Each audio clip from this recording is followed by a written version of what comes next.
അറിയൂ.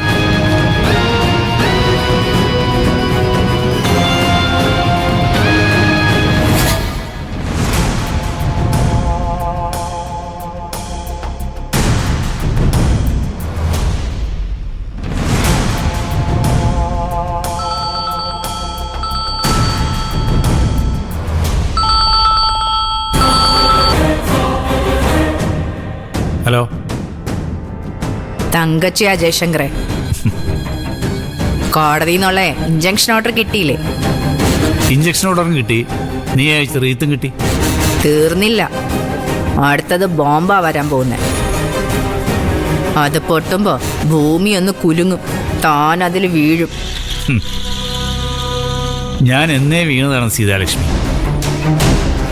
കണ്ടില്ലേ, ഊന്നവടിയുടെ സഹായത്തോടെയാണ് നടക്കുന്നത് പോലും. ഇതിൽ കൂടുതൽ എന്ത് വീഴാൻ? വീണിട്ടും ചെയ്യാവുന്നതിന്റെ പരമാവധി താൻ ചെയ്യുന്നുണ്ടല്ലോ. അടിക്ക് തിരിച്ചടി, അതോ അപ്പൊ തന്നെ. അതാ തങ്കച്ചിയുടെ ഒരു രീതി. അത് തനിക്കും ബാധക.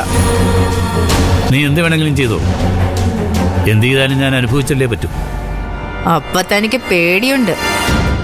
പേടിക്കാതെ പറ്റില്ലല്ലോ. എൻ്റെ ഇപ്പോഴത്തെ അവസ്ഥ അതായിപ്പോയില്ലേ.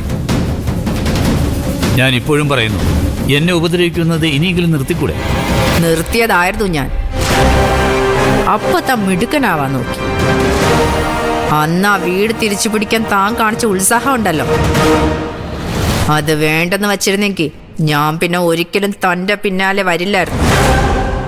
താനതിന് സമ്മതിച്ചില്ല. എന്നെ താൻ കുത്തി.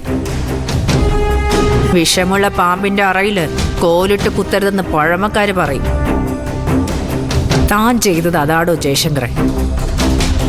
ഇനിയിപ്പൊ കരഞ്ഞിട്ടും കാല് പിടിച്ചിട്ടും ഒരു കാര്യവും